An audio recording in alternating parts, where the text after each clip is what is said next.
Hello everyone, welcome back to GK Today. This is Sia and very good morning.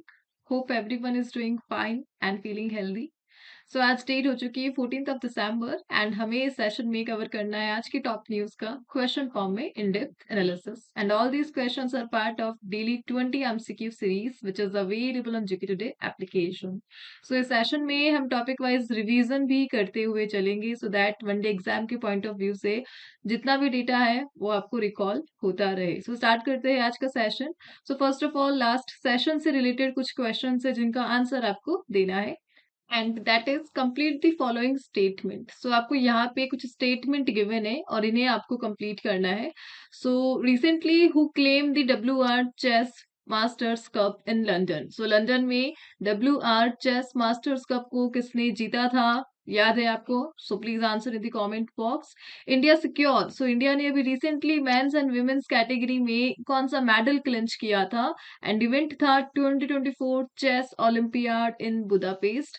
Third statement is recently 61st national chess championship हुआ था और champion कौन बने थे ये आपको बताना है। एंड वर्ल्ड चेस डे हम एनुअली किस डेट को सेलिब्रेट करते हैं? अभी चेस तो टॉप हेडलाइन बनी हुई है, सो चेस डे हम कब सेलिब्रेट करते हैं ये आपको बताना है। And Viswanathan Anand won the Leon Masters Chess Championship for the how many time?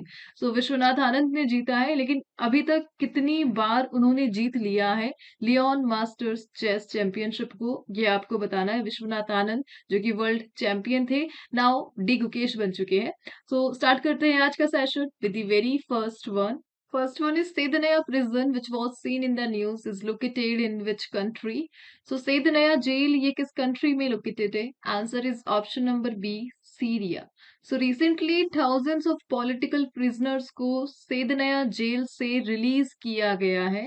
सेदनया jail जिसे अपने इनह्यूमन कंडीशंस और एक्टिविटीज के कारण जाना जाता था, जिसे कहा जाता है ह्यूमन स्लॉटर हाउस, कसाई खाना कहा जाता है। सेदनया प्रिजन ये कहाँ पर लोकेटेड है? सीरिया के डमास्केस के नियर बाय लोकेटेड है। Damascus that is the capital of Syria and इसी से नॉर्थ में 30 किलोमीटर के डिस्टेंस पे सेदनया प्रिजन लोकेटेड है, जिसे 1980 में ऑपरेशन में लाया गया था। सो जैसा कि आप सभी को पता है, रिसेंटली सीरिया की जो गवर्नमेंट है वो कोलैप्स हो गई है, खत्म हो चुकी है। The government of Syrian president Bashar al Assad was overthrown by rebels led by HTS। So recently जो सीरिया की गवर्नमेंट है, जो प्रेसिडेंट है बशर अल असद, वो सीरिया को छोड़ के रशिया भाग चुके हैं और सीरिया पे HTS अपना कंट्रोल करने में लगा हुआ है। HTS एक इस्लामिस्ट मिलिटेंट ग्रुप है जिसे सीरियन रिबेल भी कहा जा रहा है एंड नाउ सीरिया के पार्ट्स पे वो कंट्रोल कर रहा है जस्ट बिकॉज सीरिया की जो गवर्नमेंट है वो सीरिया को छोड़ के भाग चुकी है। सो बेसिकली ये जो रिजल्ट है, ये जियोपॉलिटिक्स का रिजल्ट है। इजराइल एंड ईरान वॉर जो चल रहा है उसी का पार्ट है सीरिया। एक रीजन आपको ध्यान रखना है, that is Levant region. So Levant region अपने आप में इंपॉर्टेंट है क्योंकि लिवांट रीजन में ही ये सारी मुस्लिम कंट्रीज लोकेटेड है, जस्ट लाइक सीरिया हो गया, जॉर्डन हो गया, लेबनान हो गया, इजराइल हो गया एंड लिवांट रीजन ही सीरिया के मेजर पार्ट को अरब कंट्री से कनेक्ट करता है एंड यहाँ से ही ईरान अपने वेपन सिस्टम को लेबनान में सप्लाई करता है। लेबनान जहाँ पे हिजबुल्ला है, that is a part of axis of resistance. Syria strategically ये मिडल ईस्ट में लोकेटेड है। इसे जो बॉर्डर करते हैं वो कंट्रीज है, तुर्की हो गया, इराक हो गया, जॉर्डन हो गया, इजराइल हो गया, लेबनान हो गया and the Mediterranean sea. So Mediterranean sea से बॉर्डर्ड है सीरिया। बट नाउ सीरिया पे जब गवर्नमेंट कोलैप्स हो चुकी है तो यहाँ पे इसकी जितनी भी नेबर कंट्रीज है वो सीरिया पे अपना कंट्रोल करने पर लगी हुई है, जस्ट लाइक नॉर्थ से तुर्की हो गया एंड यहाँ से इजराइल हो गया, ये सब सीरिया पे अब कंट्रोल करने में लगे हुए हैं। ओवरऑल जियोपॉलिटिक्स का पार्ट है, यूएसए है इसके पीछे, इजराइल ईरान का जो वॉर चल रहा है एंड रशिया को वीकेन करने का स्टेप है। सो ओवरऑल आपको ध्यान रखना है, अभी रिसेंटली सीरिया का ये प्रिजन न्यूज में था और इसकी जो लोकेशन है वो कहाँ पर है? डमास्कस में है, that is the capital of Syria. Now let's move to the next one. The state government has launched the Indira Gandhi Sukh Shiksha Yojana. So recently एक स्टेट के CM ने लॉन्च करी है इंदिरा गांधी सुख शिक्षा योजना एंड किस स्टेट का इनिशिएटिव है? Answer is option number A, Himachal Pradesh. So Himachal Pradesh के जो सीएम है सुखविंदर सिंह सुक्खू, उन्होंने अपने स्टेट में 6 वेलफेयर स्कीम्स को लॉन्च करा है हिमाचल प्रदेश के बिलासपुर डिस्ट्रिक्ट में, क्योंकि जो हिमाचल प्रदेश की गवर्नमेंट है उन्होंने रिसेंटली अपने 2 इयर्स कंप्लीट किए हैं एंड नाउ इन्होंने 6 वेलफेयर स्कीम को लॉन्च करा है and one is Indira Gandhi सुख शिक्षा योजना। सो एक की स्कीम है और इसके लिए 1.38 करोड़ रुपीस प्रोवाइड किए जाएंगे 5145 बेनिफिशियरीज को as per the government. And ये जो स्कीम है 1000 रुपीज मंथली ऑफर करती है 18 से जो अंडर 18 चिल्ड्रन को एंड हायर एजुकेशन के लिए फाइनेंशियल एड प्रोवाइड कराएगी। इसके लिए जो टोटल बजट है वो 53.21 करोड़ का है, सो दैट माइनॉरिटी फैमिलीज को सपोर्ट किया जा सके एंड चाइल्ड एक्सप्लॉयटेशन को प्रिवेंट किया जा सके। सो ये जो स्कीम है ये कहाँ की आई है? हिमाचल प्रदेश की आई है। ना इसी क्वेश्चन के साथ हम हिमाचल प्रदेश में जो रीसेंट अपडेट्स है उन्हें रिवाइज करेंगे। So recently, the Himachal Pradesh government inaugurated the first digital library of the state in which city, and the city is Bilaspur. So Bilaspur में first digital library को open किया है हिमाचल प्रदेश ने। So what is the name of the initiative recently launched by the Himachal Pradesh to tackle drug trafficking? So drug trafficking को control करने के लिए हिमाचल प्रदेश ने एक इनिशिएटिव लिया था एंड दैट इनिशिएटिव इज संकल्प इनिशिएटिव। सो संकल्प इनिशिएटिव को ध्यान रखना है। किसने लॉन्च करा? हिमाचल प्रदेश ने लॉन्च करा। और रिसेंटली कौन है हिमाचल प्रदेश के CM? That is Sukhvinder Singh Sukhu, जिन्होंने आज से 2 साल पहले ही एज अ रोल लिया है CM of the Himachal Pradesh. Himachal Pradesh की जो कैपिटल है वो शिमला है एंड दैट्स समर कैपिटल। और जो विंटर कैपिटल है हिमाचल प्रदेश की वो धर्मशाला है। Let's move to the next one.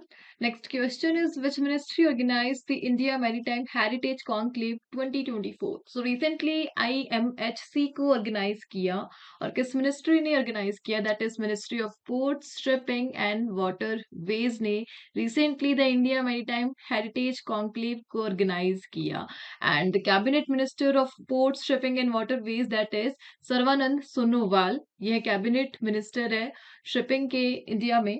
So recently ये जो कॉन्क्लेव है ये न्यू दिल्ली में कंप्लीट हुई थी। कहाँ पे कंप्लीट हुई थी? यशो भूमि कन्वेंशन सेंटर में कंप्लीट हुई थी 11th to 12th of December.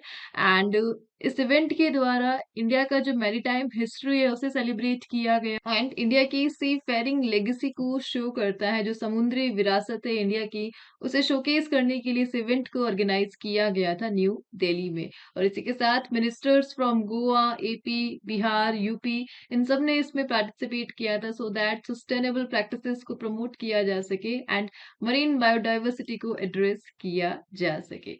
सो आपको ध्यान रखना है रिसेंटली आईएमएचसी का जो इवेंट है वो कहाँ पे हुआ था? न्यू दिल्ली में हुआ था। सो यहाँ पे मिनिस्ट्रीज से रिलेटेड क्वेश्चंस की बात की जा रही है। सो हम रिसेंटली जो मिनिस्ट्री से रिलेटेड इवेंट है उन्हें डिस्कस करेंगे and that is she box portal को रिसेंटली एक मिनिस्ट्री ने लॉन्च किया था। बता सकते हैं कौन सी मिनिस्ट्री है? That is by ministry of women and child development and which bill was recently introduced by the union ministry of port shipping and waterways to promote coastal trade and the bill is coastal shipping bill 2024 and which ministry has launched the Ayush औषधि गुणवत्ता एवं उत्पादन संवर्धन योजना, और इसे launch करा है मिनिस्ट्री ऑफ आयुष ने। एंड रिसेंटली एक मिनिस्ट्री ने पेंसिल पोर्टल को लॉन्च करा। पेंसिल पोर्टल का जो फुल फॉर्म है platform for effective enforcement for no child labour, और इसे लॉन्च करा है ministry of labour and employment में। And what is the primary objective of global one stop centre established by Ministry of External Affairs and it is जो main objective है comprehensive assistance provide करना है women's को इन vulnerable situation, right? सो danger situation में assistance provide करना यह main task रहने वाला है वन स्टॉप सेंटर पोर्टल का, जिसे recently ministry of external affair ने स्टार्ट किया। एंड रीसेट प्रोग्राम ये किस मिनिस्ट्री का इनिशिएटिव था? Ministry of youth affair and sports का इनिशिएटिव था। C pace has been established by which ministry to enhance ease of doing business, and इसे start किया था मिनिस्ट्री ऑफ कॉर्पोरेट अफेयर ने। Let's move to the next one. Next is Yuva Sahakar scheme has been implemented by which organization? So recently एक organization ने implement की है युवा सहकार scheme, और किसने implement करी है? That is by, answer is option number D, NCDC, National Cooperative Development Corporation. So recently young entrepreneurs को सपोर्ट करने के लिए, इनोवेटिव कोऑपरेशन को फॉर्म करने के लिए लोकसभा में डिस्कस किया गया था युवा सहकार स्कीम को। बेसिकली युवा सहकार स्कीम, इसके तहत लॉन्ग टर्म लोन्स प्रोवाइड किए जाएंगे with 2% interest subsidy from NCDC. So national cooperative development corporation startups को बूस्ट करने के लिए, एंटरप्रेन्योर्स को बढ़ावा देने के लिए लोन प्रोवाइड कर रहा है with a minimum interest subsidy, so that India की जो इकोनॉमी है उसमें स्टार्टअप्स के रोल को बढ़ाया जा सके। और ये जो स्कीम है ये पार्ट है सहकार 2020 मिशन का, राइट? ये ध्यान रखना है आपको किस मिशन का पार्ट है, सहकार 2020 मिशन का। एंड इसके लिए जो फंड है वो 1000 करोड़ का फंड जनरेट किया गया था, प्लस एक्स्ट्रा इंसेंटिव प्रोवाइड किए जाएंगे for the cooperatives in the north east states, aspirational districts and women and SC/ST candidate. So special advantage दिया जाएगा नॉर्थ ईस्ट स्टेट्स को, विमेन्स को, SC/ST कैंडिडेट्स को इस स्कीम के तहत, दैट इज युवा सहकार स्कीम। सो इसको जो इम्प्लीमेंट करेगी वो कौन सी ऑर्गेनाइजेशन है? That is NCDC, national cooperative development, right? आगे बढ़ते हैं, next question. Next is Guruvayur temple which was seen in the news is located in which state? So किस state में located है Guruvayur temple? Answer is option number B, Kerala. Kerala में located है और Lord Krishna को डेडिकेटेड है गुरुवायूर टेम्पल। इस temple को द्वारका ऑफ द साउथ के नाम से भी जाना जाता है। सो बेसिकली यहाँ पे रिसेंटली केरला हाई कोर्ट का एक डिसीजन आया था, क्राउड को मैनेज करने के लिए इन्होंने गुरुवायूर टेम्पल में एक पूजा होती है उसे स्टॉप करने का आदेश दिया था। That puja is Uday Asthama puja, so that crowd को मैनेज किया जा सके। सो उदय अस्थमा पूजा के दौरान जो लार्ज गैदरिंग होती है पीपल्स के द्वारा, उसके कारण सिस्टम मैनेज करना मुश्किल हो जाता है। एंड उसी को देखते हुए केरला हाई कोर्ट ने ये डिसीजन दिया कि यहाँ पे गुरुवायूर टेम्पल में उदय अस्तमा पूजा को स्टॉप किया जाना चाहिए सो दैट क्राउड को मैनेज की जा सके। बट रिसेंटली सुप्रीम कोर्ट का अपडेट आया है कि वो केरला हाई कोर्ट के इस डिसीजन को अगेन रिव्यू करेगी। यानी सुप्रीम कोर्ट का जो रिसेंटली रिव्यू आया है वो अगेंस्ट में है केरला हाई कोर्ट के डिसीजन के। एंड नाउ सुप्रीम कोर्ट इस प्ले के लिए रिव्यू करेगी कि क्या ऐसा किया जाना चाहिए, गुरुवायूर टेम्पल में ये जो पूजा है इसे स्टॉप की जानी चाहिए या कुछ और ऑल्टरनेटिव सोर्सेस को निकाला जाना चाहिए।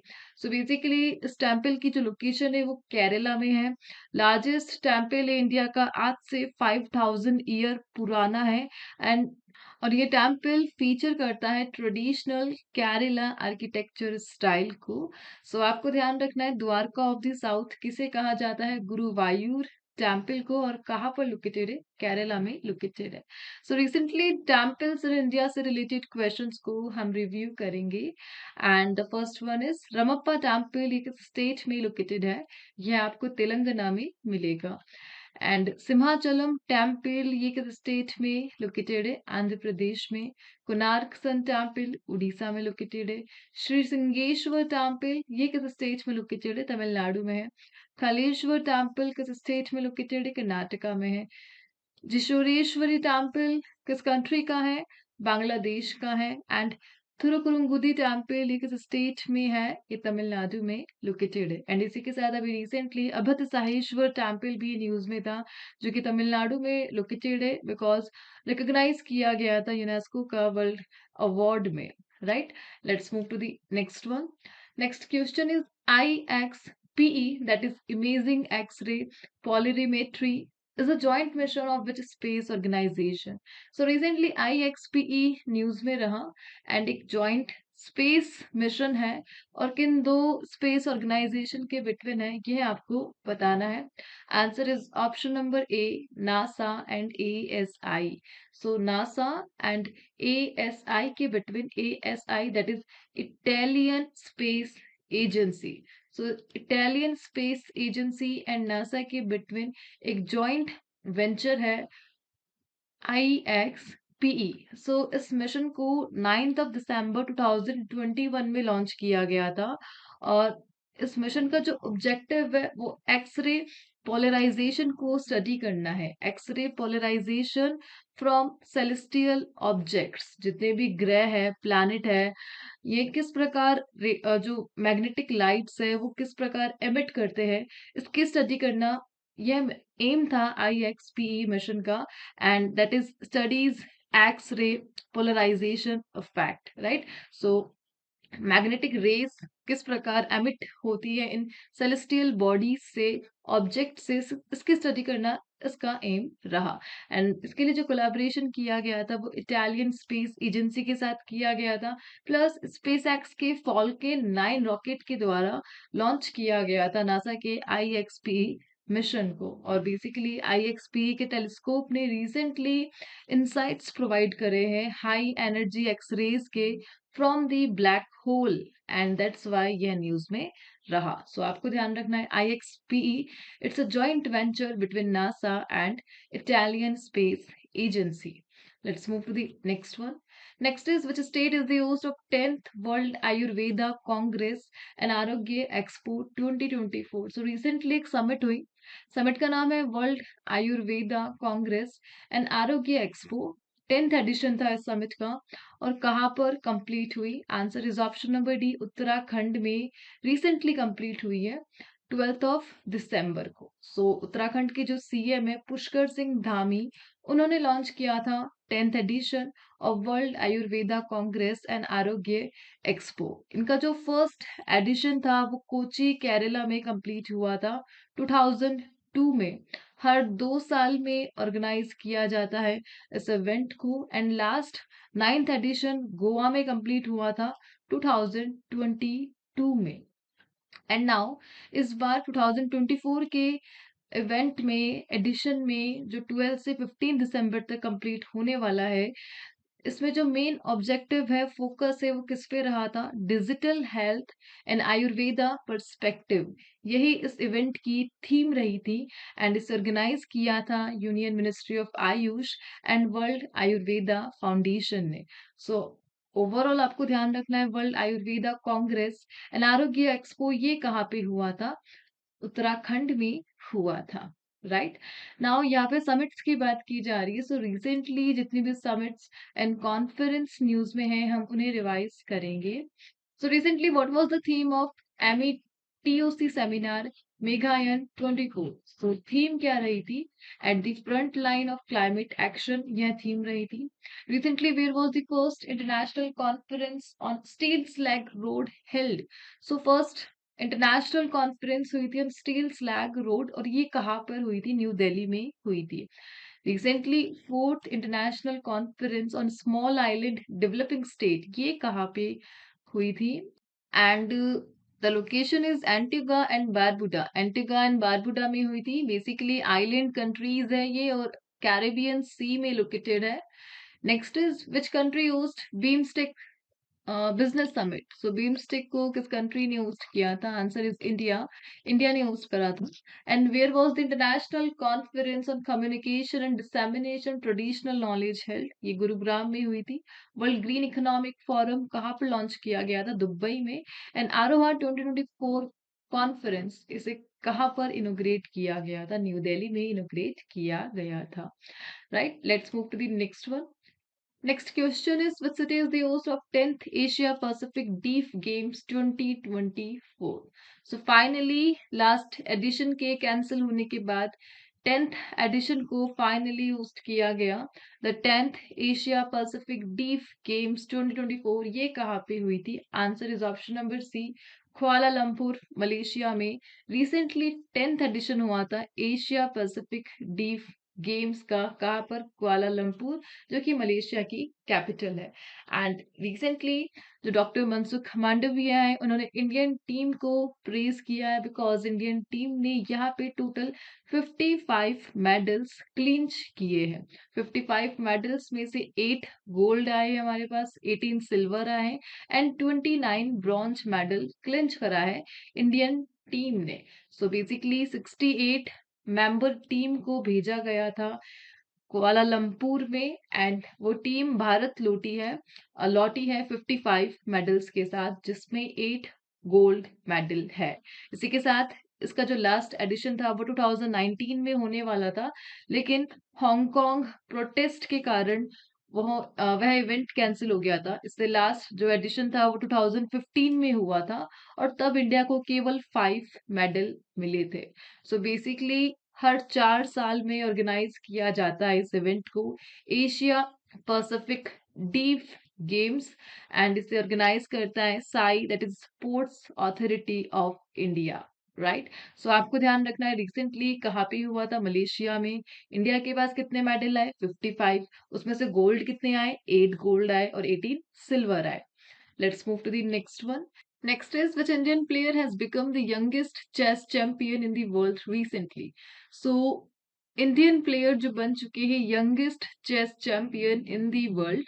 सो वर्ल्ड चैंपियन तो यह बने ही, प्लस इन्होंने एक अनदर रिकॉर्ड भी बनाया था यंगेस्ट का, and the answer is we all know option number C, D Gukesh. So recently 18 years age में डी गुकेश बन चुके हैं वर्ल्ड चैंपियन चाइना के प्लेयर को हराकर, प्लस इन्होंने रशियन प्लेयर गैरी कास्परोव का रिकॉर्ड भी तोड़ा है by becoming the youngest player as a world champion. So recently इन्होंने सिंगापुर में जो 3 वीक का बैटल हुआ था चेस में, उसमें चाइना के प्लेयर को हराया है। चाइना के player that is Ding Liren. So Ding Liren को हराकर ये बन चुके हैं world champion from India after Viswanathan Anand.